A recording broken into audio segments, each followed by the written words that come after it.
Good morning and welcome to Fruition's live Q&A today. I am so excited because we are finally sowing seeds. We've been sowing seeds for a few weeks of things like peas and radishes, but tomorrow, in fact, we are planting 10,000 tomatoes for Fruition seeds to share with you among other people we love. And so it's one of the hardest things to actually hold back and restrain myself and not start seeds too soon, but not get ahead of myself. I want to begin this morning with a poem, and a poem called The Teapot by Robert Bly. That morning, I heard the water being poured into the teapot.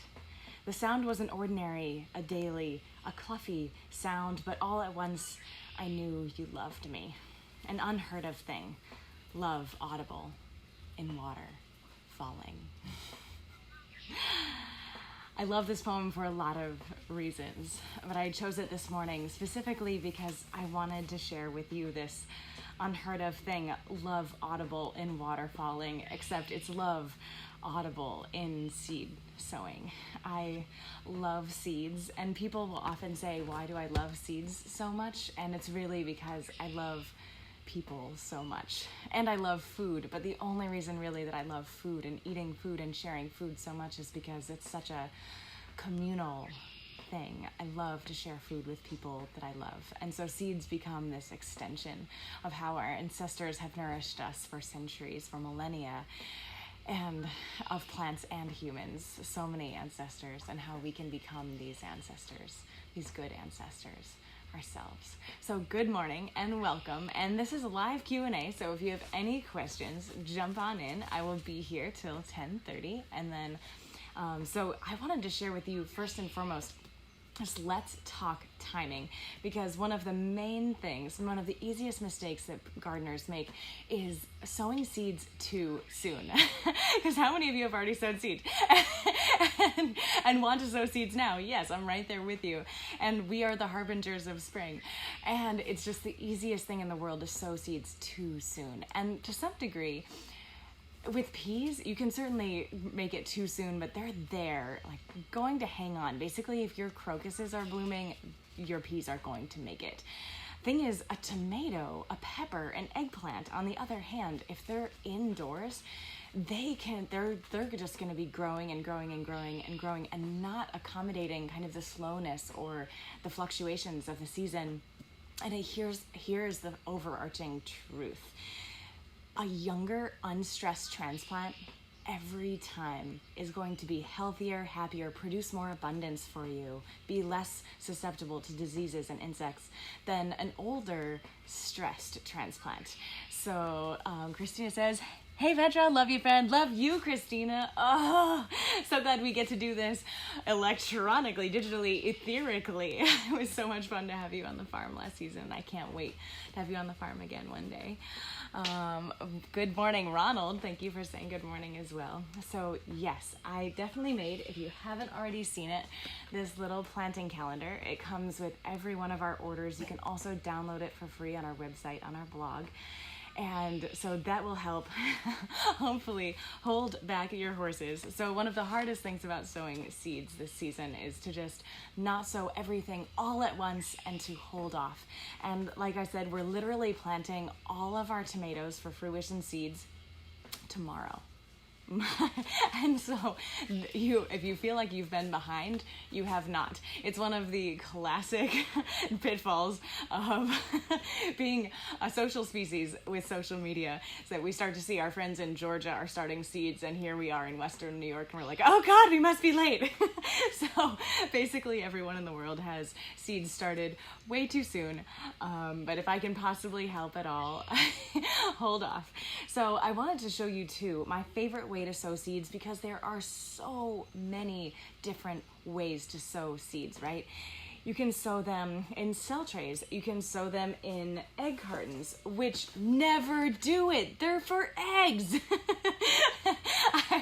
I don't want to go on too long, but egg cartons are like the worst way you could possibly start seeds. Pay no attention to Pinterest. I wish I so wish that Pinterest had the functionality that Wikipedia does, where Wikipedia, if something isn't cited and like empirically, as much as I'm into other kinds of knowing besides empirical knowing, like I wish that we could peer review Pinterest, because it's just a terrible idea to start seeds in egg cartons. They are way too small to actually grow really nice seeds. And then because they're not even on the bottom and that curve, their root systems are just, if they grow larger, they're going to be not happy, and then transplanting them is always such a fiasco. There are certain things that just don't mind being transplanted very poorly, like lettuce and basil and kale, for example, can be really tenacious, regardless of how you sow them, how well or how poorly. But other things are certainly like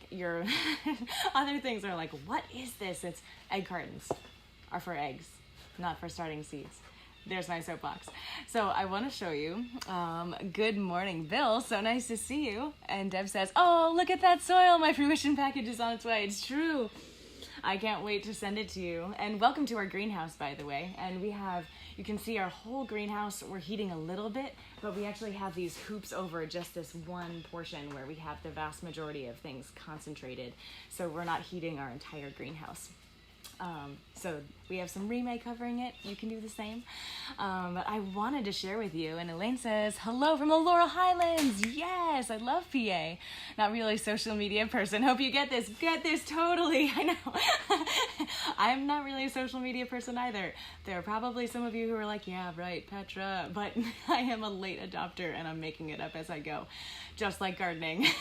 Trust me, I've been gardening for almost 4 decades, and if I ever tell you I know what I'm doing, shoot me, push me off the cliff.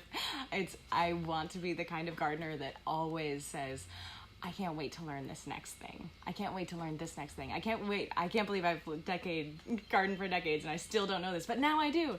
I want to be that kind of gardener. Curious gardeners are the best gardeners.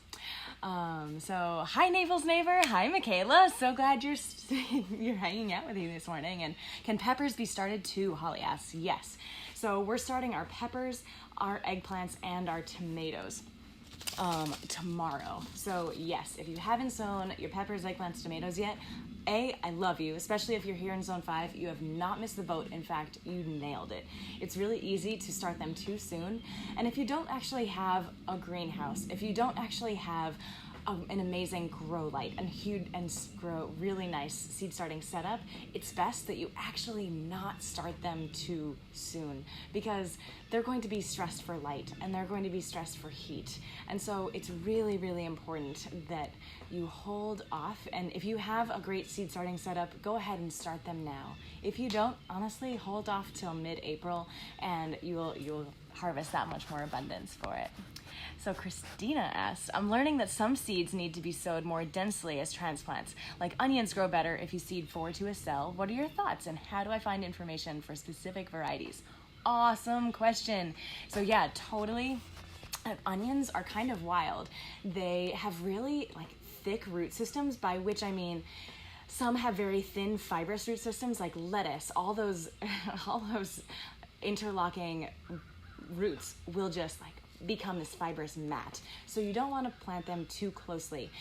Onions, on the other hand, can be 6 inches tall, 10 inches tall, and the root systems literally on top of each other, but just like spaghetti, they'll pull apart effortlessly and some of them will break, but they'll be fine. So those onions, alliums in general, you can plant very densely. And to be honest, you're asking, where do we get that information?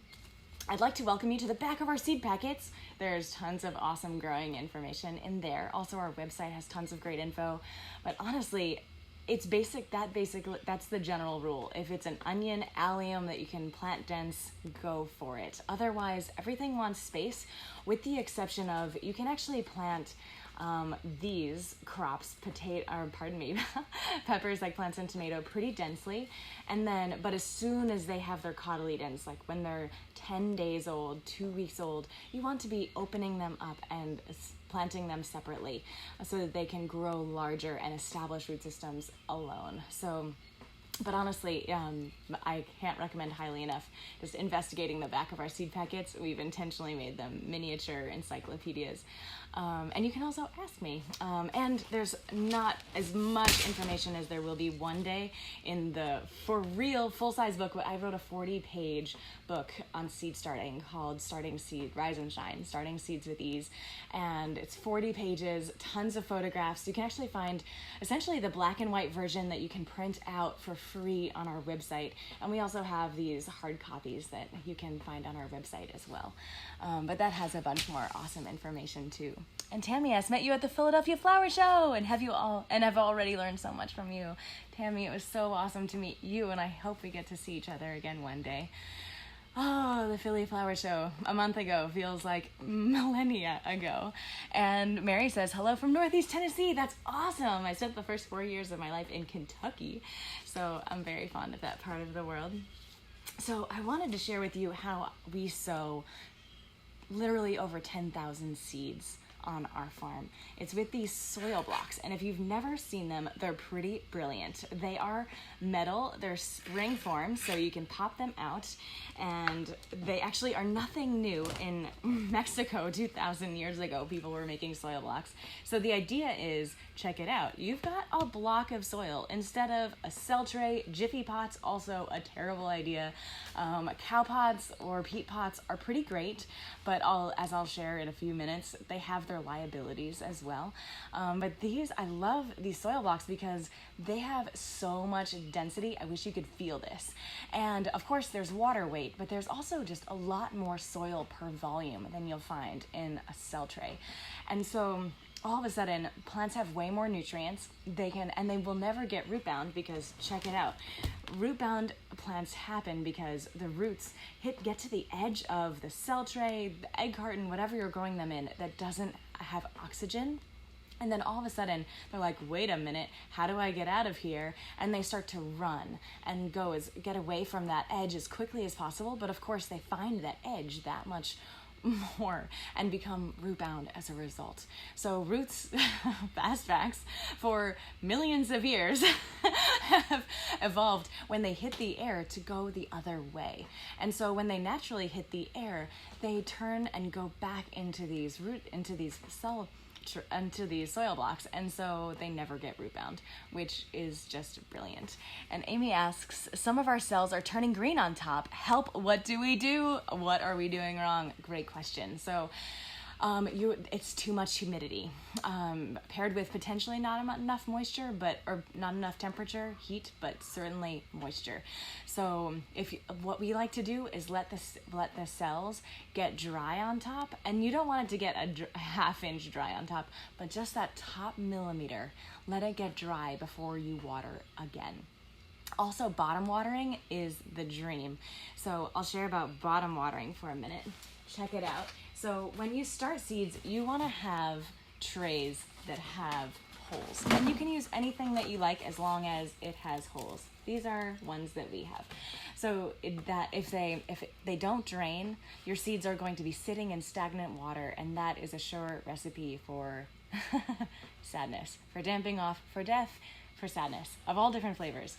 So also, if this drains, that's also a recipe for sadness. If this, for example, isn't in your greenhouse, it can get totally soaking wet, but it's on your beautiful maple kitchen counter or any kitchen counter.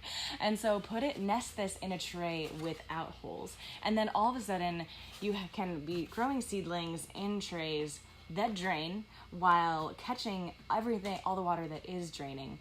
So that's called bottom watering. So you add water to that bottom layer, that bottom tray, and then you only want to add like a quarter cup, a little bit of water, because you just want the water to be enough to evaporate, and essentially then you're like wicking moisture up through the soil. You're keeping moisture right at the roots, right where it's needed most. And Tracy says, always informative, thank you. I hope we get to talk about dogs and dog training one day too. It's so fun to be with you on sets. marketing seminar. And yeah, that bottom watering makes all the difference in the world. So that is an awesome strategy. But once you get that green algae, you're not alone. We always manage to get a little bit of it, even though we do everything we can to not. And just simply scrape it off, tuck it on your compost, and just, then be sure that you're letting the top, just barest millimeter of that soil block or cell tray, whatever you're growing, let it get just a touch dry before watering, and that will nip it in the bud. Mary says, I've used soil blockers for several years. They do great. Awesome. However, my delphinium seeds in soil blocks seem to not be thriving. Is the soil just too dense? That's an interesting question, Mary. I started lots of delphiniums in soil blocks and never had any trouble, which doesn't mean that that's a universal experience. But I don't suspect that the soil density is the problem. But I'm excited to ask some of my friends who start lots of flower seeds and see if there's any trends that I'm missing. Great question. And Nancy asks, Wednesday I planted my newly arrived arugula, peas, and cilantro. Yes! Awaiting the miracle. Yes. P.S. You are the miracle. You have arrived, and thank you. That's amazing. I know our peas just started to sprout. I'm blisteringly excited. And Stephanie asks, how do I prevent the mold I see forming on the soil? Yeah, we just talked about the algae. So you just want to make sure that whether you're growing in soil blocks, which I can't recommend highly enough, or cell trays, or however you're growing, make sure that the very top, just the top millimeter of soil is getting dry before you are watering again. And that way it will nip all of that algae in the bud, secondarily bottom water. And I just talked about it, so I won't describe it again. And actually, if you want to revisit this conversation, of course, it'll be on Facebook Live, potentially forever, crazy thoughts. But I'm also recording this and sharing it in our Seed Starting Academy, which we made free about a month ago. If you didn't already know, we have over 5 hours of super fun, super informative video tutorials on seed starting. All of this stuff that I'm talking about now, and then some. And it's a $98 course that we just made free because we all need to be growing ourselves and nourishing ourselves in as many ways as possible. And we love you, so we made it free. So jump on in and you'll see all of the recordings of all of our live Q&As, as well as, so much more that I'm constantly adding. Foot Florals, hello neighbor. Hi Petra, we just bought some of your soil blockers. We're so excited to use them. Can you talk a little bit about best soil recipe for them? Yes, so check it out. We use 2 different things. So one, we use Fort V, which is a product from Vermont Compost Company, which is amazing, which I can't recommend highly enough. And we actually shared that on our website. But unfortunately, it's all gone. So I am recommending this other thing that we also use, and this in fact is what I'm using right here. And I freaking love it. So check it out. We made this. It is a do-it-yourself soil blocking and potting mix recipe. So it's basically the minerals. I wish you could feel how heavy it is. These are all the minerals that aren't generally in potting mix. Fast facts, most potting mix kind of sucks. If you can find Coast of Maine, I do like them a lot. And anything Vermont Compost, I do like too. Green Tree in Ithaca and Todd Lighthouse here in the Finger Lakes has some great Lighthouse Gardens mix. But generally, potting mix, even expensive potting mix, isn't that great. And there's a lot of nutrients that is the expensive potting mix that they don't add. Right, so this is all the minerals that aren't generally in potting mix in right here. And then on the back, there's this recipe. And check out our free ebook. I also have a whole blog about this. So I share this recipe with you, and it's basically a peat moss or coconut coir compost and a bit of perlite and 1 cup of this. And this container will make 80 quarts of really nice organic potting mix that is perfect for soil blocking. So that way, even if you don't have access to Fort V or Vermont Compost, other really nice potting mixes, you can make your own with really accessible ingredients, plus this, which are the minerals that actually grow healthy plants, which are really hard to find in a standard potting mix. So I'm so glad you asked, my friend. I'm so excited to share this with you. And yeah, this is what I'm making these soil blocks out of. And yeah, there's a couple questions I missed, so I want to jump back up. Laura says, I purchased Earth Soils compost from beef cow manure, alfalfa meal, and earthworm castings. The label says to add 1 part compost and 4 parts topsoil. As it is concentrated, should I still follow the soil recipe or the amount? Soil recipe or the amount of compost? I would, because it sounds like a specific product and they've already dialed in what the proportions are, I would go with the recommendations myself, Laura. Thanks for asking. Sophia says, thank you, Sophie. And Laura says, can you talk about the seedling heat mat and what to put on it and to avoid overheating? So yeah, did I bring a heat mat? I did. So check it out. We share heat mats, friends, because heat mats make all the difference.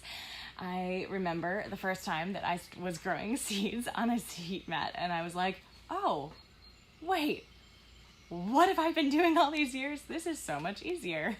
So this, and these, the ones that we share, you simply plug them into the wall. They hardly have any draw. And then they raise the soil of the temperature of the soil that's sitting on them 15 to 18 degrees above the ambient air temperature. So in your house, that's perfect. I mean, if you look at our optimum germination charts that are also in our free Seed Starting Academy, most seeds germinate optimally at 75 to 80 degrees. 75 is the dream. So that's a lot warmer than most people keep their homes. And so heat mats just help seeds germinate not only faster, but also more. There are some seeds, especially if they have kind of on the edge of vigor, that extra heat just helps them germinate when at a lower temperature, they wouldn't have had the energy to actually germinate well and vigorously. So they germinate more seeds and faster. Heat mats are amazing. And with ours, you actually don't have to put anything on it to protect the seeds from them. That you're totally set putting your cell trays, anything that you like, straight on them. So I'm so glad that you asked. You can just tuck seeds right on. And hello from Philadelphia, Zone B. Hi, Sophia. When using soil blocks, do you need to fill the entire tray to keep the blocks from drying out too quickly? Awesome question. So we do, happenstantially, we just happen to grow thousands and tens of thousands of transplants. So we fill up our trays every time without trying. But I don't, honestly, you might have to look at them more closely if you don't fill them up all the way and make sure they're not drying out. But I don't recommend growing more than you need to unless you have friends that need transplants. I guess we all have friends that need transplants. But honestly, it makes a little more work for you needing to supervise them. But especially if you have a spray bottle, I wouldn't worry too much. And especially if you have a little more time, as so many of us do right now. It's really, don't feel like you have to fill the tray or else you're making a grave mistake. Way bigger mistakes to be made, my friend. Michael says, hi, Petra. Thank you for spending time with us. Is there a particular type of tray that you recommend? See more. My thumb is perhaps too dirty for the screen to allow me to see more. So I can't see the rest of your question, Michael, but I'll go with it. Is there a particular type of tray that you recommend we use? I recommend 2 approaches. So like I said earlier, if you have a tray with holes in them, amazing. Your seedlings need to be able to drain. But then if you have a tray without holes, that is also the dream. So you can nest that tray with holes inside the tray without holes, and then you won't be making nearly as much of a mess. So honestly, these are large. You can find these at any garden center, nursery. But honestly, anything that you have that drains is the dream. And even if it's something like, we also start seeds on these I wanted to show you. So because we're starting tens of thousands of little seedlings, we actually put the soil blocks, and I'll talk about these mini soil blockers in a moment.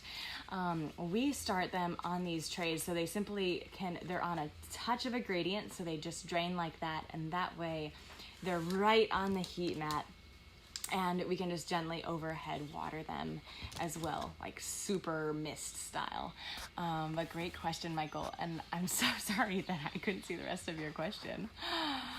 Deb says, I hope you're going to dive those soil blockers for us before you wrap up. I'd love to see how it's done. Oh yeah, what am I doing? Let's make soil blocks, friends. Okay, so I love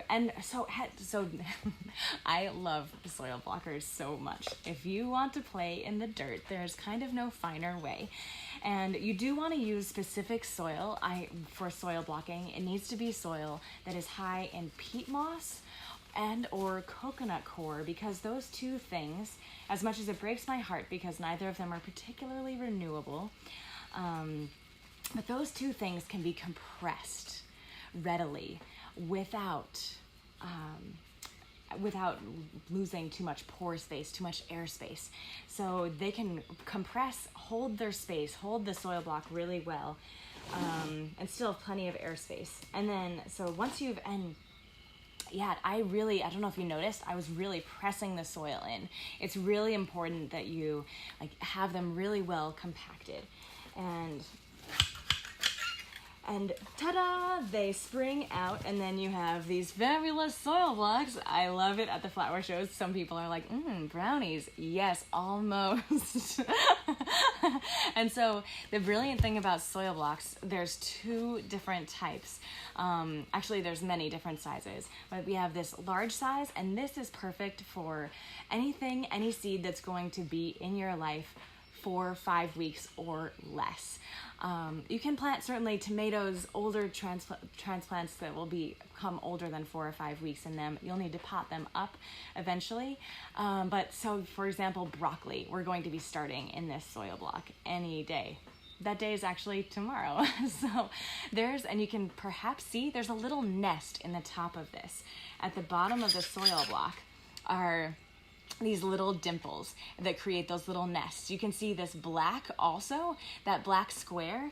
That means that with that one, the hole will be, perhaps you can see, that perfectly formed square, so that you can make your mini blocks, which maximizes your heat mat brilliantly. Once you make a mini block, you can just pot it up effortlessly, and it's the dream of a dream of a dream of a dream. I can't tell you how much fun this is. I've been soil blocking for almost 20 years, and I'm not over it. Every time it brings me so much joy. And if they're starting to crumble a little bit, just pop them back in your soil. They have the most wonderfully accommodating learning curve possibly on the planet. So you just want to make sure that you're getting the right soil. And again, we have our DIY soil blocking potting mix that is the minerals that you can make your own, and it's perfect. With this mini, I like to squeeze it into the soil, and then I want to go with my fingers, my thumbs. And one of the biggest mistakes with these minis is that people overpack them. It's hard and basically impossible to overpack your large soil blocker, but the mini, you can totally overpack, and then the spring struggles, and you can easily get them out of alignment, so that all of these little holes, all of these little frames don't perfectly line up. So this mini can more easily break than the large. I've had my large one since for almost 20 years now, and they're just really well made. The smaller ones are also well made, but they're much easier to break. So I'm going in with my thumbs and being really making sure that I'm not packing them in too densely, but that every single one is pretty concentrated. And Ashley says, where can I find your free class you discussed? Awesome question. Hop on our website, fruitionseeds.com, and I personally hate pop-ups on websites, but we have a pop-up, and the pop-up says, hey, join our free seed starting academy because we love you. So if you've never been on our website before, you will see that pop up in about 30 seconds. You can alternatively go on our website, fruitionseeds.com, and under resources at the top, look under online classes, online courses, and under that you'll see we have our Seed Starting Academy, and you can jump onto that and it will give you the link. So super easy, and I can't wait to share it with you. So yeah, here's that mini soil blocker, and I love this so much. So yeah, I just pop them out. Oh, it's so satisfying. And now I have all these fabulous little mini blocks. And again, so let's talk, because this mini blocker is awesome, but you only really need it for things that germinate slowly and need lots of heat to germinate. So for example, need lots of heat to germinate solonids, peppers, eggplants, tomatoes. Love any additional heat that you have, they will germinate that much faster. So instead of being 2 inches above your soil block or your heat mat, they are a 1/4 inch above your heat mat. So again, this mini blocker too, if you don't have a heat mat, you don't have nearly the utility for them, unless you want to make more work for yourself and have more fun playing with things. But if you do grow a lot of flowers that take their time to germinate, herbs that take their time to germinate, or tomatoes, peppers, eggplants, seeds that need heat to germinate, these minis make all the difference. And Jason says, hello Petra, hello Jason. And yeah, again, I love these large soil blockers that have the large the large square hole in them. They can just, the minis pot right up into them. So it's the most wonderful, brilliant system. And again, I didn't invent this. I invented nothing. In fact, I just get to share with you everything that so many generous people have shared with me across the years. And 2,000 years ago, people in Mexico were making soil blocks. So this is a really ancient technology that the Brits, you know, back in the Industrial Revolution were like, I know, we could make this out of metal. And they do. And these are made in Britain. You can find them on our website too. And yeah, they are so well made. And if you go to Britain and people are like, oh yes, this is my great grandmother's soil blocker. They're very beloved in the gardening communities, and they're very personal for people. So again, there's a learning curve with making your soil blocks, and if they're starting to crumble a little bit, simply put them back in and make them again. They have the most marvelously accommodating learning curve possibly on the planet. And Gail says, hi Petra, I have a question about direct sowing. Do you have recommendations on how to protect seedlings from slugs? Yeah, so slugs, mulch is awesome, and also not awesome. Everything has its pros, everything has its cons. Slugs love to live in mulch, whether it's leaf mulch or wood mulch or anything else that is going to safely protect them and harbor that much more of their dinner. So anytime you have mulch, you're increasing your slug population. And secondarily, the whole beer thing is such a myth, and I love myths, but it's not helpful in this case. It just attracts more slugs, in my experience. There is a product called Sluggo that's actually Omri Organic certified, that basically is, these tiny little pellets, and slugs, when they go over it, it's just like if we were trying to walk on razors. So Sluggo is kind of amazing, and you can get it at a lot of nurseries, garden centers. Sluggo, SLUG -Go, Sluggo. And Mary asked, do you ever use the large soil blocker? I've had success with the mini blocker and the medium-sized one. However, and my finger, I think, covered in soil. Can't see the rest of your question, Mary. But yeah, so there are 4-inch soil blockers as well. We actually don't use them because at that point it's easier for us to pot up into 3 and 4-inch containers, plastic containers to go outside. So I've used them in the past. We don't personally use them. They're awesome. But I find this this medium is absolutely the dream, because you can start it's basically, it has the greatest versatility. We're sowing lettuce and kale, we're sowing our broccoli. You can totally start broccoli right now. Anything that's cold hardy, and that you'd start inside, start it now, and then a month from now we can be transplanting it out. But you can also start, all kinds of flowers, herbs. This large blocker is the dream, and the most versatile dream. And the mini, like I said, is just amazing. If you start a lot of slow to germinate seeds like lavender, thyme, oregano, other flowers, or just seeds that need a lot of heat to germinate. So tomatoes, peppers, eggplants, this is the dream. And yeah, the large comes with these white dimples that make these little nests for 2-3 seeds to go in. I should talk about that too. Where if you have this black square, those, they integrate the two. So we have those on our website too, so you can just pop them so they can talk. But yeah, I want to talk briefly about how many seeds to sow in a cell, in a soil block. However you're sowing seeds, a really common mistake people make is to sow too many seeds in whatever cell they're sowing in.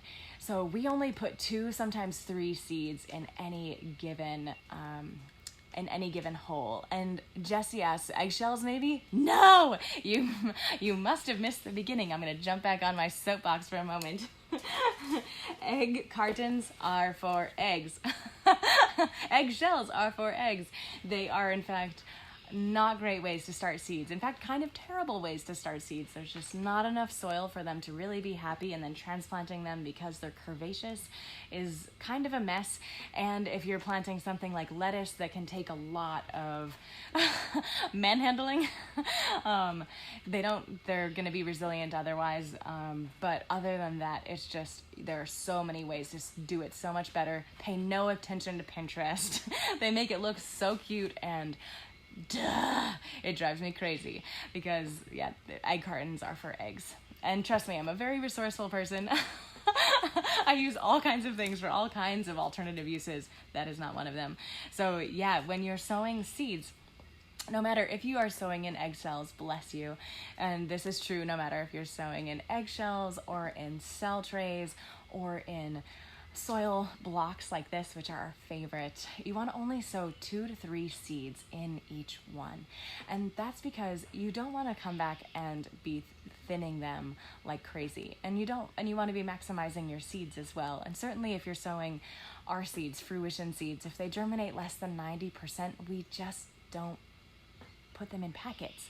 So you're not really gaining much by planting more seeds that you're going to have to thin down to 1 seedling. We'll talk about thinning in another Q&A at length. So yeah, we only sow 2-3 seeds in each hole, and then we'll thin them down to one seedling. So we have a moment for just a couple more questions. I can't wait for my soil blockers to get here. Thank you for sharing your knowledge with us. Thank you, Leah. And I am so glad there are soil blockers heading your way. May you enjoy them for the rest of your life. And Holly asks, Brussels sprouts. Yes, you could totally start Brussels sprouts now, my friend. And Mary Jane, hello, good morning. I have a whole tray of minis ready to seed. I usually do cool crops and warm crops separately. I feel I'm late. Oh, and I apologize. Again, long questions. I can't see the rest of them because my finger is too dirty for my screen to open up your question. But yeah, keep your cool crops and your warm crops separate. That is brilliant. And when you feel you're late, I'm sorry, I can't see the rest of your question. But know that you're not too late for either cool crops or warm crops. We in fact are about to plant all of our peppers eggplants tomorrow. So fish emulsion on transplants. Yeah, great question, Bonnie. Actually brought a little fish emulsion to share, and yeah, we share this on our website as well. And we only start feeding with fish emulsion when we have our tomatoes, peppers, eggplants. They're more than 6 weeks old, so we've potted them up into their 4-inch pots. I can't wait to do this all with you this season. And they have 2, even 3 sets of true leaves. And so then that's when we start every week to be feeding them fish emulsion. But basically, if you're growing any transplants that are less than 4 or 5 weeks old, so zinnias, broccoli, kale, lettuce, anything that's less than 4 or 5 weeks old, you don't need to worry about fish emulsion. You just want to make sure that your soil is as high quality as possible. And I wanted to show you too, if you haven't already seen our Rise and Shine Starting Seeds with Ease. It's a little 40-page ebook that I made about starting seeds, both indoors and outdoors. And there's tons of awesome stuff in it. But there's this direct sowing chart as well that will give you a sense of when to start things. And there's a transplant chart additionally, so it'll give you a sense of when to sow things, how many weeks before frost. So it's relevant no matter what zone that you live in. And yeah, Deb Lansing says, eggshells crushed and sprinkled around seedlings to block slugs. I think that was his eggshell comment. Oh, good. Nice. Oh, I apologize, my friend, for throwing eggshells and you under the bus. Yeah, that's a great solution too. Yeah, I don't find that it works nearly as well as Sluggo, but I can't recommend it highly enough. And it's totally, you're not doing any harm by putting eggshells on your soil. I'm so sorry I misunderstood your comment earlier, my friend. I'm so thrilled. And Vincent, good morning, Vincent. We love you. What size pot should we put our large blocks into once we've put minis into the large pot? Ooh, fun question. I'm going to repeat it. So what size pot? Oh, and then it disappeared. Oh, the blessings of technology. Here we go. What size pot should we put our large blocks into once we've put the minis into the large blocks?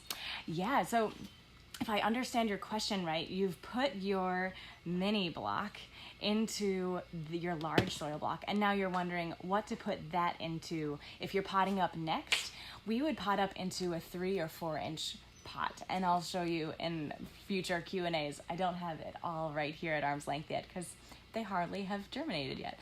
But yeah, you can, otherwise, if you're just asking what tray can these large soil blocks live in, we have them, of course, in these large trays, which if you have them, great. If you don't, that's great too. You just want to make sure that they're in something that can drain. Can you see the holes? So you want to make sure that whatever your soil blocks or cell trays, whatever you're starting seeds in, drain.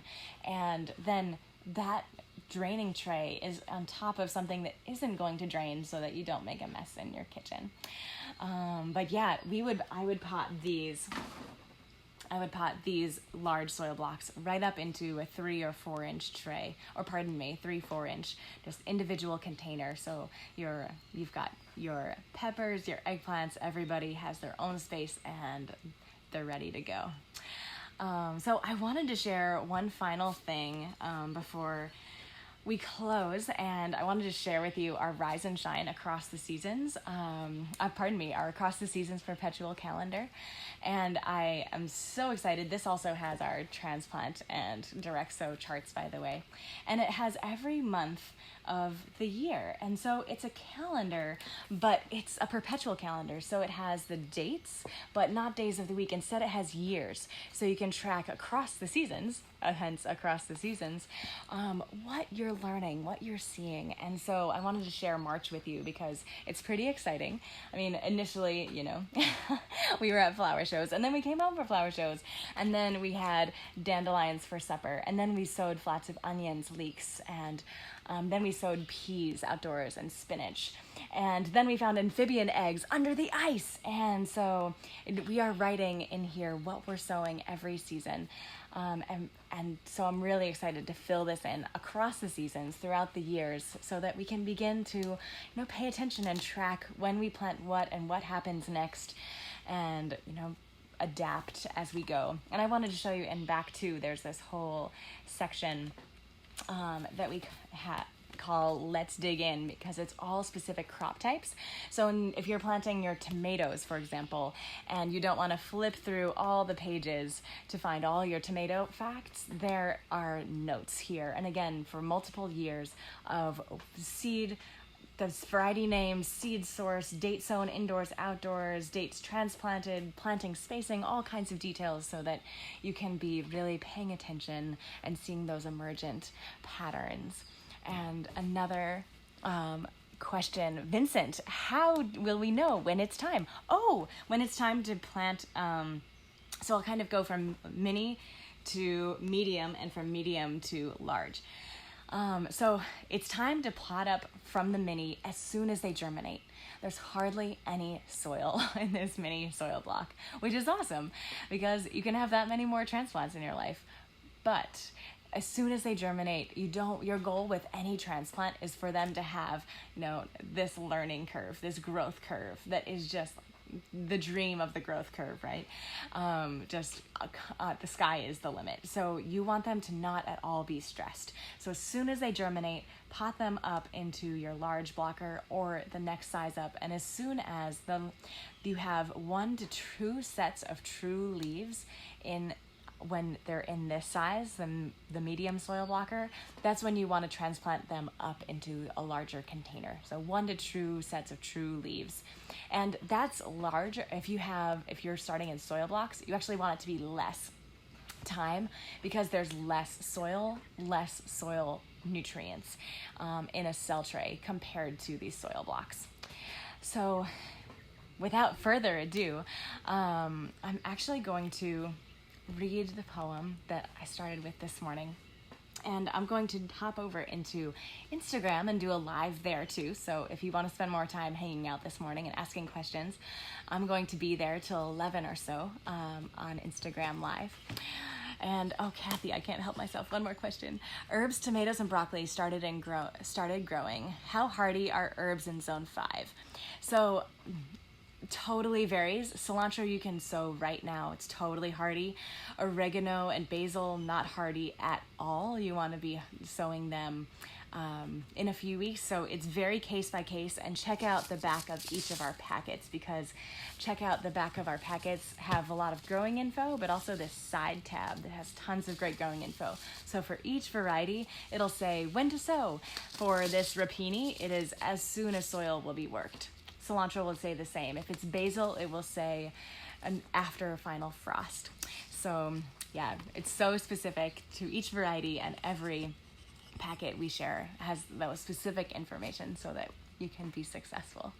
Angela says, we love you, Petra. I love you too. Thank you. And what a perfect segue. So I would love to close with this poem, friends, The Teapot by Robert Bly. That morning, I heard the water being poured into the teapot. The sound was an ordinary sound, a daily, cluffy sound, but all at once, I knew you loved me. An unheard of thing, love audible in water falling. I love you, friends. Pour water into your tea kettles. Let them sing. Sow your seeds. This is love audible and tangible as well. And I can't wait to see you soon.